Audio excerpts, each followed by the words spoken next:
முதலாக ஒரு சாதனை செய்தார் என்று சொல்வது நடிகர் திலகத்திற்கு மட்டும்தான் மிக பொருத்தமாக இருக்கும். ஆனால் யாரை பார்த்தாலும் முதலாக அதை செய்தார், இப்படி செய்தாரென புழுகுபவர்கள் நாட்டில் அதிகமாக வாழ்கின்றார்கள். நடிகர் திலகம் ஆரம்பித்து வைத்த புதிய சாதனைகளை பார்த்து அதனை தொடர்ந்து வந்தவர்கள் செய்தார்களேன்றி புதிதாக அவர்களால் ஒன்றும் செய்ய முடியவில்லை. வசூல் சாதனைகளில் மட்டுமல்லாது உதவி செய்வதிலும் நடிகர் திலகம் மட்டும்தான் முதலில் அதிக தொகைகளை அள்ளி கொடுத்து ஆரம்பித்து வைத்தார். முதல் திரைப்படமே தமிழ் திரையுலக வரலாற்றிலேயே பெரும் புரட்சியை ஏற்படுத்தியது. முதல் சர்வதேச விருது பெற்ற இந்தியர், அதிலும் இந்தியாவில் நடிகர்களுக்கென தேசிய விருதுகள் வழங்கத் தொடங்குவதற்கு முன்பே புரிந்த பெரும் சாதனை. தமிழ் நடிகர்களிலேயே முதல் சர்வதேச விருதுகள் 2 பெற்ற ஒரே தமிழர். இந்திய நடிகர்களிலேயே முதல் சர்வதேச விருதுகள் 2 பெற்ற ஒரே இந்தியர். அமெரிக்க அரசாங்கத்தினால் சிறப்பு விருந்தினராக அழைத்து கௌரவிக்கப்பட்ட முதல் இந்திய நடிகர். அமெரிக்க அரசாங்கத்தினால் கௌரவ விருந்தினராக அழைத்து கௌரவிக்கப்பட்ட முதல் தமிழ் நடிகர்.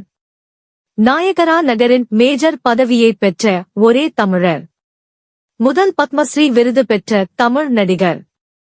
முதல் பத்மபூஷன் விருது பெற்ற தமிழ் நடிகர். முதல் படத்திலேயே கதாநாயகனாக நடித்தார். முதல் படமே வசூல் சாதனைகள். முதல் படமே வெள்ளி விழா. முதல் படத்திலேயே நடிப்பில் புரட்சி. முதல் படமே புரட்சிகரமான கருத்துக்கள். முதல் படமே தமிழ்நாட்டில் வசூல் சாதனை. முதல் படமே இலங்கையிலும் வசூலில் சாதனை. முதல் படமே கதைவசன புத்தகங்கள் விற்பனையும் பெரும் சாதனைகளும். முதல் படமே நடிகர் திலகத்தின் சிம்மக்குரல் வசனத்திற்கென தனி ஒலித்தட்டு விற்பனையில் சாதனை. முதல் படமே பாடசாலைகள், கல்லூரிகள், விழாக்கள் போன்ற பல இடங்களில் வசனங்களாக ஒலித்தது. முதல் படமே தமிழர்கள் மத்தியிலும் விழிப்புணர்வை ஏற்படுத்தியது. தமிழ் மொழியை தெளிவாகவும் அழகாகவும் உச்சரித்து வசனங்களை பேசி நடித்த முதல் நடிகர்.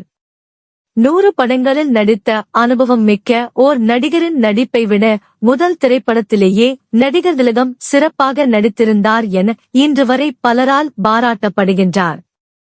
முதல் படமே தமிழை ஒளிரச் செய்தது. முதல் திரைப்படத்திலேயே கணேசன் சிவாஜி கணேசன் ஆனார். நடிகர் திலகத்தின் முதல் சாதனைகள் தொடரும்.